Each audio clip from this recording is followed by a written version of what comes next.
Good morning, everyone. I think we'll get started. So it should come as no surprise this morning that late last night the governor scrambled to do a competing press conference today at 11:30 because he doesn't want you all to hear what we're going to talk about today. And that is the culture of corruption in the state of Connecticut and the fact that we have an administration that classifies this activity as small ball and continues to ignore the waste and abuse of taxpayer money. First and foremost, we have currently Chancellor Terrence Chang, who is overseeing a higher ed system, who has been given money for moving expenses, has been using a credit card for personal use, and time and again, he still continues to be the head of the higher ed system. Not only that, he's been put in charge of the very P-card system that he is accused of abusing. And we're here to say enough is enough.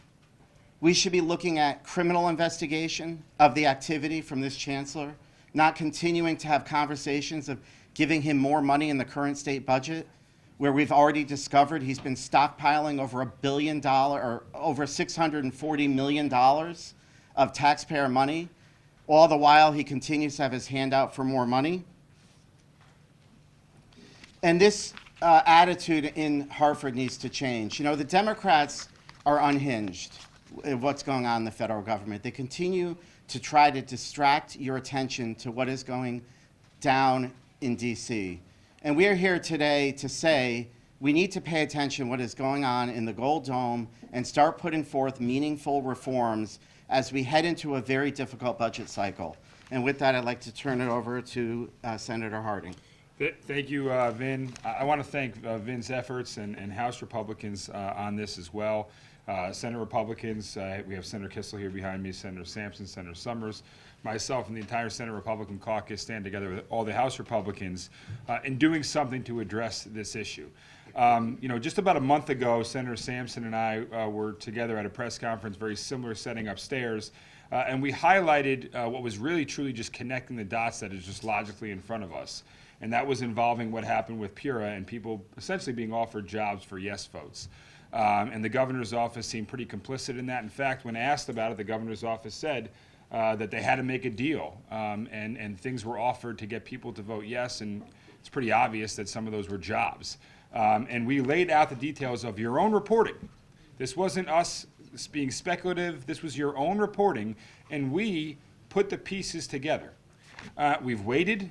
And this is just one thing, as Vin mentioned, in a line of corruption, waste, fraud, and abuse that the governor's office and Senate Democrats and House Democrats have seemingly wanted nothing to do with. And in fact, when they get asked, I could write the press release right now for Senate Democrats. It's going to be about Washington, D.C., I can guarantee you. You know why? Because they don't want to talk about anything that goes on in this building. And when you see what is going on in this building with the waste, fraud, and corruption and abuse, I wouldn't want to talk about it either if I owned it. So it's about time we finally do something about the taxpayer dollars that are being used on this waste and this fraud and this corruption. And this is not speculation anymore. These are your own articles that we're quoting. This is your own reporting. And this is grand juries indicting individuals. That's called small ball, and we get told no comment. Where is the accountability? Where's accountability? Once in a while, maybe someone loses their job. That's best we get in this state right now. Is that acceptable to any logical person? At what point is enough enough? My constituents and all of our constituents behind us are sick and tired of sending money up to Hartford and Connecticut and get told that it's getting spent well when you see people getting arrested for corruption. So we finally have waited enough, both Vin and myself and our caucuses, to allow the governor's office to stop calling this small ball and ignoring this issue. And that's why we're here today calling for an expansion of the Inspector General who already exists. They do a great job and get asked and incentivized to investigate cops. How about the Inspector General investigate us? How about they look at the state employees in our state government and the corruption that we see right in front of our eyes and do something about holding people accountable, and finally, for once, getting some accountability on the hard-earned taxpayer dollars that are getting sent to everybody in this building. How about that? So I want to turn it back to Vin to summarize her proposal. Thank you. So the concept of the Inspector General has been around since 2003. I think it was first proposed by Senator McKinney at the time. And we have continued to carry that torch all the way up and through last year of asking for an Inspector General to be brought, like Massachusetts, where they have an Inspector General in their agencies.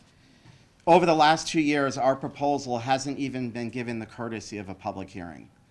And we have waited patiently to see how some of these scandals will play out and how they're going to be addressed. And it's very frustrating to see nothing has come of it. You know, when we saw the potential, application of tickets by our state police, the governor couldn't wait to get to the podium and rally against our police officers and call for investigations, only to find out that much to do about nothing, it was about computer glitches and not about actual wrongdoing. Here we have a federal grand jury that started out with a multi-million-dollar school construction scandal with Costas Diamantis, who was the right hand in the governor's office. It's now expanded out to Medicaid fraud, where it is alleged that the commissioner at the time, who is currently the commissioner of OHS, Deirdre Gifford, was pressured to stop an audit finding $600,000 of fraud, where the doctor has pled guilty. The governor hasn't even asked the commissioner whether she is a subject or a witness to that investigation. The best that we've gotten out of that office is no comment. At a time right now where we are negotiating a hospital tax with our hospital association and all of our area hospitals to the tune of $900 million, we have the very person that could be the subject of a grand jury investigation in the room negotiating that deal. And I think those questions need to be asked before we move forward. You know, the second one that shocked all of us was the DMV worker who was financially personally gaining by taking towed vehicles and flipping them and selling them for a profit. That went to the state's attorney's office.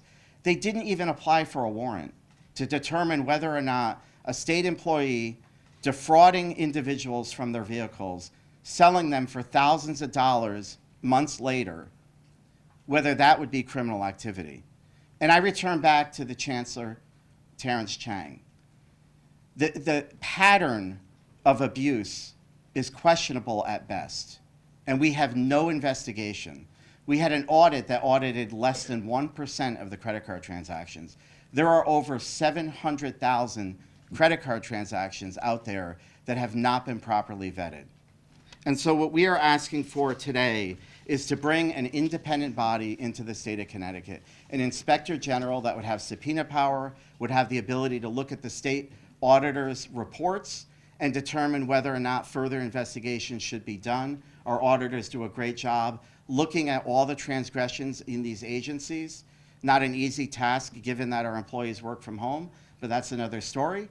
But those reports should be scrutinized by somebody else. We had hoped that the Government Oversight Committee that was newly created in this Capitol would have given the proper review of those audits and the proper pushback. Sadly, that hasn't happened, and that is why we are here today calling for an Inspector General for the state of Connecticut. So with that, we'll open it up to questions, and we have a ranking member on that Government Oversight Committee, and I know that that senator came to me very excited about ways that we can provide transparency in our government, and it's really unfortunate what that committee has turned into. They're unwilling to even listen to the public auditors in terms of what they find. But with that, we'll open it up to questions.